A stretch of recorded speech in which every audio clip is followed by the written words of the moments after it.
Praise the lord. ప్రభువునందు ప్రియ దేవుని బిడ్డలకు నూతన సంవత్సర శుభాకాంక్షలు తెలియజేస్తా ఉన్నాం. దేవుని బిడ్డలారా, మన జీవితంలో మరొక సంవత్సరం అనే దయా కిరీటంను దేవుడు అనుగ్రహించాడు కదూ. అందుకే యెషయా భక్తుడు అంటున్నాడు, యెషయా గ్రంథం 43 అధ్యాయం 18, 19 వచనాలు, మునుపటి వాటిని జ్ఞాపకం చేసుకొనుకుడి, పూర్వకాలపు సంగతులను తలంచుకొనుకుడి. ఎందుకంటే ఇదిగో నేను ఒక నూతన క్రియ చేయుచున్నాను, ఇప్పుడే అది మొలుచును, దానిని గురించి మీరందరూ ఆలోచించండి. నేను అరణ్యంలో త్రావు కలగజేయుదును, ఎడారిలో నదులను కలగజేయుచున్నాను అని దేవుడు భక్తుని ద్వారా రాయించాడు. ప్రియులారా, మనందరం మనందరూ చాలా వరకు మనందరికీ తెలుసు పరిశుద్ధ బైబిల్ గ్రంథంలో యాకోబు చరిత్ర. యాకోబు తన యొక్క అన్న జ్యేష్ఠత్వమును దేవునిని తండ్రి వృద్ధుడుగా ఉన్నప్పుడు మోసం చేసి తీసుకుంటాడు. అలానే తల్లి సలహా మేరకు మేనమామ లాబాను ఇంటికి వెళ్తాడు. అలా వెళ్ళే మార్గంలో మరి దేవుడు తనను కలుసుకోవటం, బేతేలు అనే మార్గంలో దేవుడు కలుసుకోవటం, అక్కడ ఒక కళను చూపించడం, అక్కడ అది దేవుని మందిరం అని యాకోబు గుర్తించడం జరుగుతూ ఉంటుంది ప్రియులారా. అలా యాకోబు గుర్తించిన తర్వాత ఆదికాండం 28 అధ్యాయం 20, 21 వచనాల్లో దేవుని ఈ రీతిగా రాయబడింది. దేవుని సహాయాన్ని అడుగుతాడు యాకోబు. ఏమనంటే, నేను తండ్రి ఇంటికి క్షేమంగా రావడానికి దేవా నీవు నాకు తోడై ఉండాలి, నేను వెళ్ళే మార్గంలో నన్ను కాపాడాలి, ఆహారము వస్త్రం నాకు దయచేసి అప్పుడు నేను నా యావత్తులో నీకు దశమభాగం చెల్లించి నా మ్రొక్కుబడి తీర్చుకుంటాను, నేను మ్రొక్కుతాను అని చెప్పి అక్కడ ఒక వాగ్దానం, ఒక నిబంధన, ఒక తీర్మానం తీసుకుని అక్కడ నుంచి తిరిగి మళ్ళా మేనమామైనటువంటి లాబాను ఇంటికి బయలుదేరుతా ఉంటాడు ప్రియులారా. బయలుదేరి అక్కడికి వెళ్ళిన తర్వాత మరి తన కుమార్తె, లాబాను కుమార్తె, రెండవ కుమార్తె అయినటువంటి రాహేలును ప్రేమించటం, ఆమె కోసం 7 సంవత్సరాలు కొలువు చేయటం. అయితే మామ మోసం చేసి మొదటి కుమార్తె అయిన లేయ జబ్బు కలదు కాబట్టి ఆవిడనిచ్చి పెళ్లి చేయటం, తర్వాత మరలా ఇంకో 7 సంవత్సరాలు రాహేల్ కొరకు మరి పని చేయటం, తర్వాత ఒక 6 సంవత్సరాలు మరి అక్కడే ఉంది, మరి అక్కడ ఉన్నటువంటి గొర్రెలు మేకల మందలు చూసుకో. ఇట్లా 20 సంవత్సరాల వరకు లాబాను ఇంటి దగ్గర మరి యాకోబు ఉంటా ఉన్నాడు ప్రియులారా. వాళ్ళు ఉంటున్నటువంటి క్రమంలో మరి యాకోబుకి లాబానుకు మధ్య ఉన్నటువంటి సంబంధాలు అంత మంచిగా ఉన్నట్టుగా లేవు. అందుకే భార్యలతో అంటాడు, అమ్మా నిన్న మొన్నటి వరకు ఉన్నట్లుగా మీ నాన్న వైఖరి నాతో లేదు గనక తిరిగి మన ఇంటికి వెళ్ళిపోదామని చెప్పినప్పుడు వారు కూడా సమ్మతించి బయలుదేరతారు. అయితే వారందరినీ కూడా ఎబ్బేకు రేవు దాటించి యాకోబు ఒక్కడే ఒంటరిగా మిగిలిపోతారు. యాకోబుకి మరి దేవుడు తోడయింది, మరి తనకున్న దాన్ని దేవుడు ఆశీర్వదించాడు, బిడ్డల్ని ఇచ్చాడు, సమస్తాన్ని మరి దీవెన తండ్రి ద్వారా దీవించబడిన దీవెన తన యొక్క జీవితంలో వర్ధిల్లింది. కానీ ఏదో తెలియని బాధ, ఒంటరిగా మిగిలిపోయి ఎబ్బేకు రేవు దగ్గర కూర్చుని మరి దేవునికి మొరపెడతా ఉంటాడు. ప్రభువా నన్ను జ్ఞాపకం చేసుకో, నిశ్చయముగా నన్ను ఆశీర్వదించయ్యా అని అడుగుతా ఉన్నప్పుడు పరలోకములో నుంచి దేవుడు మరి వస్తాడు. ఎందుకంటే స్నేహము, సహవాసం మనుషులతో చేసినప్పుడు ఆ మనుషులతో స్నేహము, సహవాసంలో తెలియని మార్పు యాకోబు గమనించాడు. అప్పుడు యాకోబు ఒంటరిగా తనకు తెలిసిన దేవుణ్ణి, తాను ఎప్పుడో 20 సంవత్సరాల క్రితం మరచిన దేవునితో గడుపుటకు కూర్చుంటాడు. దేవునితో ప్రార్థనలో పెనుగులాడతాడు. నీవు నన్ను బ్లెస్ చేయి, అప్పటి వరకు నిన్ను వదలను అని ప్రార్థనలో పోరాడతాడు. తనకున్న బలముతో పోరాడుతున్న యాకోబు తొడగూటిని వసిలేటట్లు దేవుడు చేస్తాడు. నిజమే, అప్పుడు చాలాసార్లు మనం కూడా మనకున్న బలంతో దేవుని గెలుచుకోవాలి అనుకుంటాం. దేవుని గెలుచుకోవాలంటే దీనుడు కావాలి కానీ నీ శరీర సౌష్ఠం కానీ నీ ఆస్తి, ధనము, పలుకుబడి ఇవేవి దేవుని మనసుని గెలుచుకోవడానికి ఉపయోగపడవని ఈ నూతన సంవత్సరంలో మనం తెలుసుకుందాం.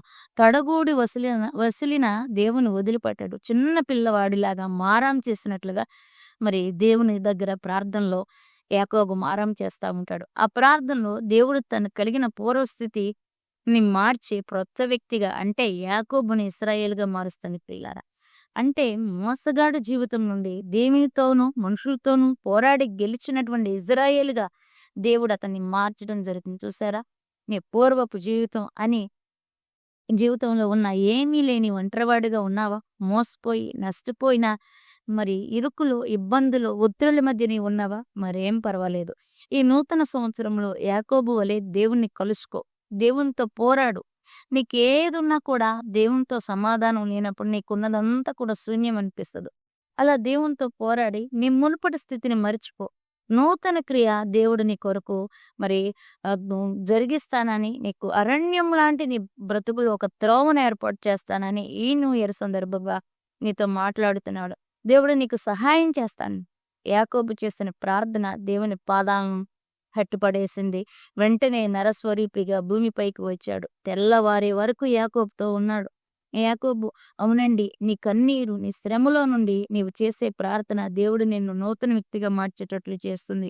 యాకోబు ఎప్పుడైతే దేవుని కలుసుకున్నాడో శత్రువుగా ఉన్న తన అన్న మిత్రునిగా మారిపోయాడు. పరిస్థితులన్నీ చక్కబడ్డాయి. దేవునికి మానవునిపై ఎంత ప్రేమ, దయ. 20 సంవత్సరాలు యాకోబు కొరకు దేవుడు ఎదురు చూస్తూనే ఉన్నాడు.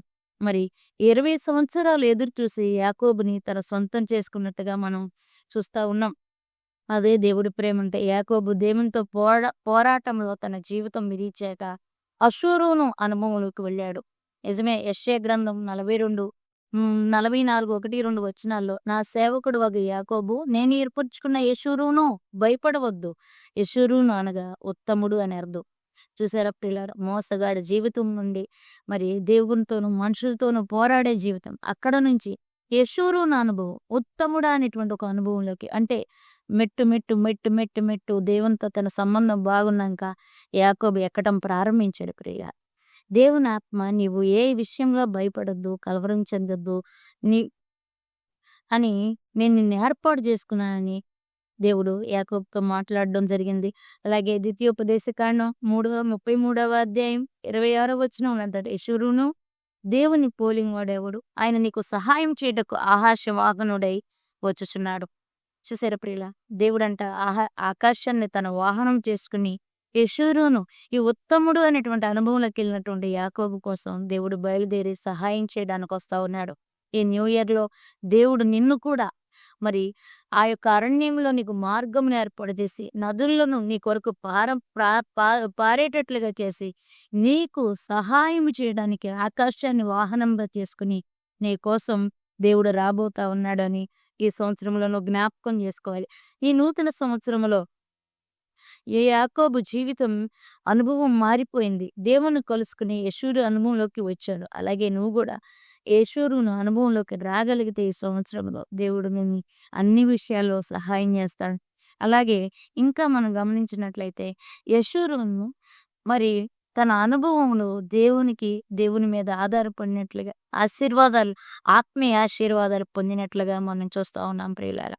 మరి చూడండి, మోసపూరితమైన జీవితం నుండి, పారిపోయినటువంటి పరిస్థితి నుండి, దాగుకున్నటువంటి పరిస్థితి నుండి దేవునితో పోరాడి తన దోషాన్ని ఒప్పుకుని, తన పాపాన్ని ఒప్పుకుని, ప్రభువా నన్ను జ్ఞాపకం చేసుకొని దేవుని దగ్గర అడిగి తన జీవితాన్ని ఎంతగానో మరి దేవునికి సమర్పించుకున్నటువంటి ఒక అద్భుతమైన వ్యక్తిగా యాకోబు ఉంటా ఉన్నాడు. ఈ నూతన సంవత్సరంలో మరి నీ జీవితం కూడా మరి అనేక పోరాటాలతో పోరాడుతున్నావా?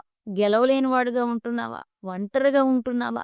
నువ్వు ఒంటరిగా ఉన్నప్పుడు ఎబ్బేకు రేవు దగ్గర యాకోబు దేవుని కలుసుకున్నట్లుగా నువ్వు కలుసుకోగలిగితే దేవుడు నిన్ను కూడా యాకోబును బ్లెస్ చేస్తాడు. నీకు నీ శత్రువులు, నీతో పోరాడేవారు నీకు మిత్రులుగా, సమాధానం కలిగిన వారుగా మారిపోతా. అంత మాత్రమే కాదు, మరి నీకు పూర్వకాలకు సంగతులు జ్ఞాపకం చేసుకోవాలి. నూతన సంవత్సరము, నూతనమనే దయాకిరీటాన్ని సంవత్సరమనే దయాకిరీటాన్ని దేవుడు నీకు ఇచ్చాడు. అంతగా సంవత్సరములు జరుగుతుండగా ఆయన తన కార్యాన్ని నీ పక్షంగా సఫలం చేస్తానని కూడా హబకుక్కు గ్రంథంలో నుండి దేవుడు మాట్లాడుతూ ఉన్నాడు. కాబట్టి ఈ సంవత్సరం దేవుని కోసం నువ్వు నిలబడి మరి దేవునితో సహవాసం చేసినట్లయితే నువ్వు అనుభవాలు గుండా ఇశ్రాయేలు అనుభవం, యెషూరును అనుభవం, దేవుడు సహాయం చేసే అనుభవం, దేవుడు తనని తన సంతతిని ఆశీర్వదించే అనుభవం, తన ఆత్మను మరి తన బిడ్డల మీద కుమ్మరించినటువంటి అనుభవంలోకి దేవుడు నిన్ను కూడా తీసుకెళ్తాడు. కాబట్టి ఆ రీతిగా నువ్వు దేవునితో సహవాసం కలిగి దేవునితో సమాధానపడి నువ్వు సమాధాన పడినప్పుడు నువ్వు దేవుని కుమారుడు అనబడతావు. ఎట్ ద సేమ్ టైమ్ మరి నువ్వు అనేకులను సమాధాన పరచడం వల్ల వారిని కూడా నువ్వు దేవుని కుమారులుగా చేయడానికి నీ వంతు పాత్ర ఈ న్యూ ఇయర్‌లో ఉంటదని జ్ఞాపకం ఉంచుకో. ఆ రీతిగా దేవునితో నువ్వు సమాధాన పడు. అనేకులు మరి సమాధాన పడేటట్లుగా ప్రార్థన చెయి. మరి న్యూ ఇయర్‌లో దిన దీవెనలు, ఆశీర్వాదాలు నిత్యం మరి ఈ సంవత్సరమంతా ఆరోగ్యం, మరి ఆర్థిక పరిస్థితి నుండి విడుదల, ఆశీర్వాదం, ముఖ్యంగా దేవునితో సంబంధం, దేవుడిచ్చేటువంటి గిఫ్ట్‌లలో మరి అనేక రకాల గిఫ్ట్‌లు పొందుకునేటట్లుగా నీ జీవితం ఉండాలని నేను ఆశపడుతూ ఉన్నాను. మరొక్కసారి నూతన సంవత్సర శుభాకాంక్షలు తెలియజేస్తున్నాను. ప్రార్థన. పరిశుద్ధుడా ప్రేమగలిగిన తండ్రి, యాకోబు జీవితం మరి తన జీవితంలో ఉన్నటువంటి ప్రతి బలహీన క్షణాన్ని నీతో గడిపినప్పుడు బలంగా మార్చి, ఆశీర్వదించి, అంచెలంచెలుగా ఎదిగించి తన జీవితాన్ని మీరెంతగానో ఆశీర్వదించారు. మరి ఈరోజు ఈ మాటలు ఎవరెవరి చెవిలో పడుతున్నాయో వారి జీవితాల్లో ఉన్న ప్రతి బలహీనతని, ప్రతి ఇబ్బందులను పుట్టివేసి వారిని కూడా ఒక అనుభవంలోకి తీసుకెళ్ళి ఉన్నతమైన మెట్టుకు మీరు చేర్చమని, నీ కృపలో జ్ఞాపకం చేసుకోమని యేసయ్య నామములో అడుగుచున్నాం తండ్రి. ఆమేన్. God bless you. దేవుడు మిమ్మల్ని దీవించును గాక. ఆమేన్.